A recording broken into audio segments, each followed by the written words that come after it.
Welcome to the Canadian Business Quarterly podcast, where we speak with Canada's most influential industry leaders on the business and economic development issues taking place across the country. You can stay up to date with all of our content, including our publications, newsletters, and podcasts by visiting www.TheCBQ.ca and clicking on subscribe. Today's guest is Steve Rhone, President of Weston Forest. Steve has been part of Weston over the past 30 years, beginning with a junior role in operations. Since then, he has held management roles in every part of the company, including mill manager, night shift supervisor, hardwood product manager, U.S. sales manager, vice president of finance and operations, leading up to his current role as president. Steve also serves on the board of the Mississauga Board of Trade. Thanks for joining us today, Steve. Thanks for having me. Can you give us an overview of who Weston Forest is? Weston Forest is a wholesale distributor and remanufacturer of lumber and plywood products. We're based here in Mississauga, and we do business throughout North America. It's a company that's origins trace back to about 1953.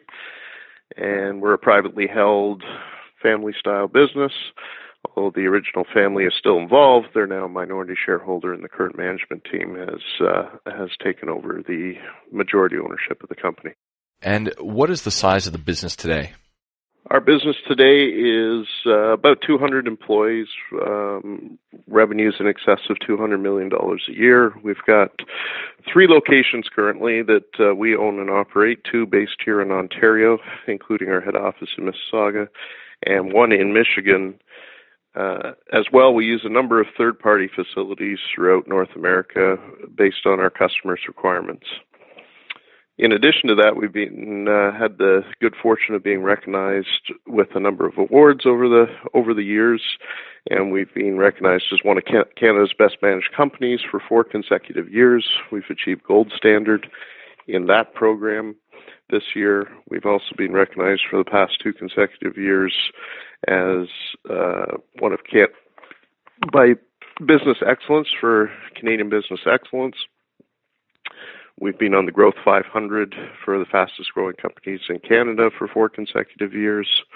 And we're very proud to have been recognized by Waterstone as one of Canada's 10 most admired corporate cultures.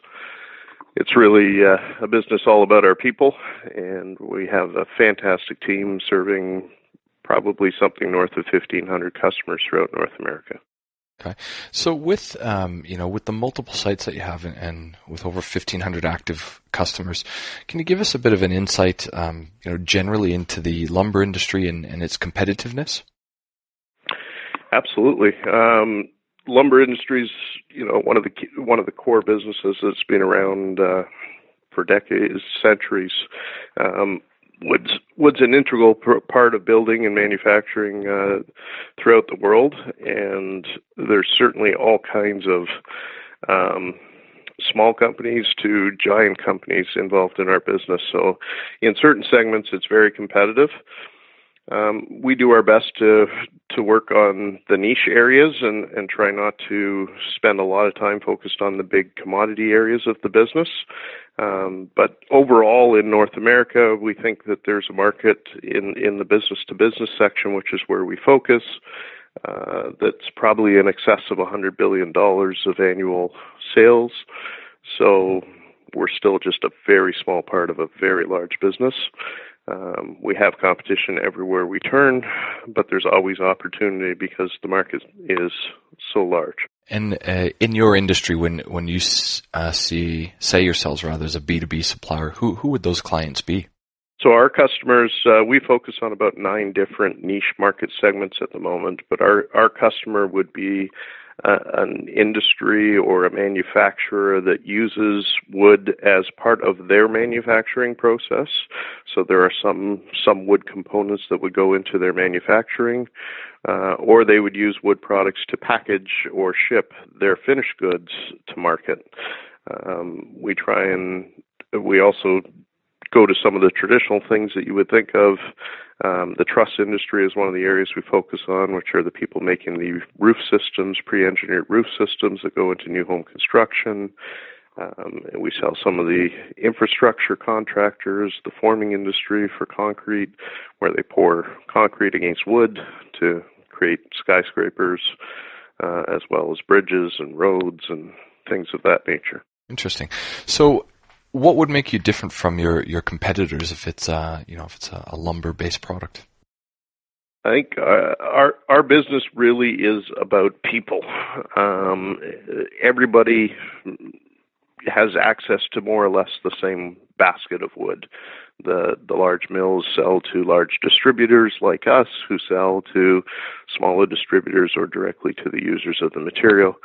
And everybody has access to more or less the same basket of products. So really the difference for us is the people that we have, the way we do business, the way we treat our customers like we want to be treated, and that comes from treating our people first as the priority, and that comes through in the way we deliver to our customers. And they come to rely on us as trusted partners.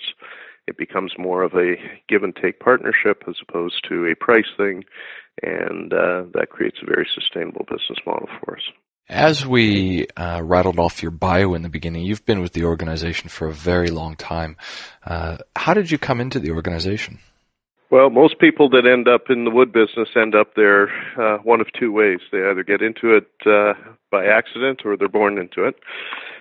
I wasn't born into the family, and I did get into this business by accident.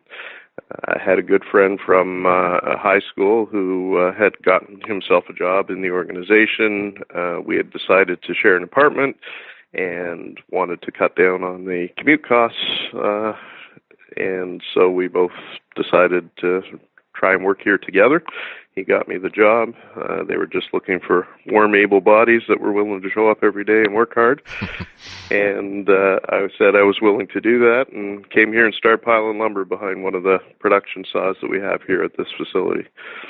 And then over the years, I said yes a lot to every opportunity that presented itself. We've been a fast-growing company for decades, and so I was fortunate to join an organization that was looking to grow and create opportunities internally and promote internally, which is still a key tenet of how we operate today. And as a result of being willing to put my hand up and say I would try just about anything, I got an opportunity to try just about everything, and it's been a great learning experience. How would you say the industry has changed since you came on board? I think the industry in general has not changed as much as some have been affected by the increasing use of technology, the increase of automation, business intelligence, things of that nature. Our business remains relatively simple, and in many cases still run the old school way, if you will. We're a little bit archaic as an industry in adopting new ideas, new thinking, new technology, and so on. Having said that, I think our organization tries to push that boundary a little bit and is one of the companies at the forefront of pushing us towards modernizing our industry a little bit. We work very hard to get young people involved in the industry, and we focus a lot on trying to figure out ways to adopt technology and bring it into our business to help us become more efficient. As the generations turn over and our workforce gets younger, they're going to want us to do business a different way, and we're trying to be at the forefront of being ready for that. Interesting. I only asked this question because you mentioned about trying to bring in, younger people into the industry. Is that a problem attracting, younger people, or is it just trying to be at the forefront of learning new business techniques and how they'll adopt to that? It's a little bit of both. As I said before, people don't generally aspire to or train for a position in the lumber business unless you're born into one of those families or one of those communities where that's what it's all about. But if you're in Toronto or Mississauga, where we are, and you're going to school, chances are you've got your eyes on figuring out how you're going to climb the ladder to Google or Facebook or Apple or some high-tech role in a sexy industry somewhere. and lumber usually doesn't show up on your radar. So yeah, we do have to make ourselves a little more interesting in some way. Having said that, once we get people in the door here and they get exposed to the kind of business that we do and the way we do it, people fall in love with this place and they tend not to leave. Our average, not our average, but our median terms of service across that employee group is north of 10 years. So once people get here and they get comfortable with the idea of how we do business and what it's all about, they stay and they have long-term careers here. Excellent. As we've been talking about, you've been in the business for a long time. Are there any key lessons or experiences that you'd be able to share with us? I've mentioned it a couple of times already, but it's people. I think it doesn't matter what we're selling and what anyone else out there is selling. I think treating your people, putting your people first means they'll put your customers first. They'll feel engaged with your organization. They'll be invested and engaged and take it to a different level, which shows in your results, top line, bottom line, the engagement within your organization. All that is based around how you treat your people. So put people first, treat people better than they expect to be treated. They'll treat your organization better than you could have expected, and the results will come. Okay. And, where do you see Weston Forest headed? Well, we've been a growth company for almost 70 years now and 65 years. And we'd love to see that story continue for at least another 65 years to come.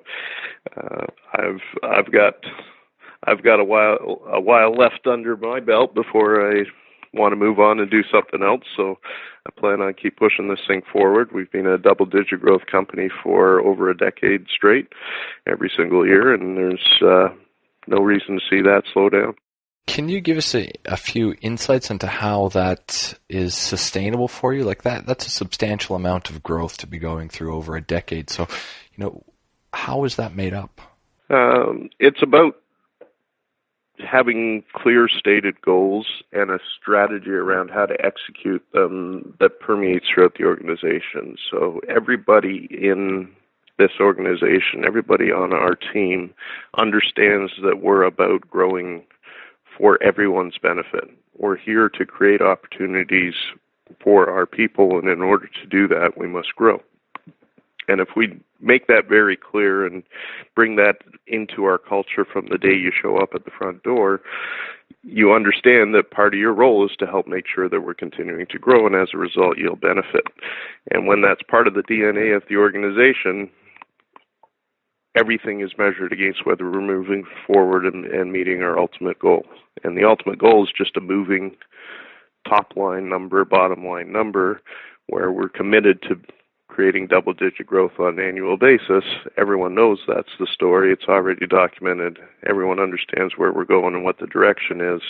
And as a result, we all work together and accomplish it. There is, politically, it's a bit of an interesting time between Canada and the U.S., between, the Prime Minister and the President, and we're also talking tariffs. Are these issues affecting you, and what is the difference between doing business in these economies at the moment? Absolutely. The duty issue or the trade issues always affect the wood products industry. What's interesting is that the dispute over softwood lumber between Canada and the U.S., Canada shipping softwood lumber to the U.S., has actually been going on for over 200 years. The origins of that dispute have gone back for hundreds of years. And so it's not a new issue. It's not a Trump issue. It's not a Trudeau issue. It's been ongoing forever. As a result, our industry's come to sort of expect a cycle of a dispute, a temporary settlement, a truce, if you will, for a period of time, and then have it flare up again. And so we kind of prepare for it in much longer cycles than dealing with just the current mood. And we're in the middle of one of those cycles. We had really predicted that there would be a dispute regardless of whether Trump or Clinton had won. It would have happened. The process had already started, and it will get resolved in one way or another again with some negotiated temporary, most likely temporary, not permanent solution, and then the process will start over again. It's really about satisfying the needs of a few very well-funded, very well-connected people in the U.S. that have an interest in keeping wood product prices higher. And unfortunately, the American consumer pays the price. Okay. Before we finish up today, is there anything else that you'd like to address or speak about? Well, I definitely want to thank you for giving me the opportunity to tell our story, the Weston story, a little bit, and tell people that this is an interesting industry that is very sustainable and can be very successful for those that get involved. And we'd love to tell our story at any time that we can. Excellent. Well, you're very welcome. And Steve, we thank you for your time today. Great. Thanks, Jess.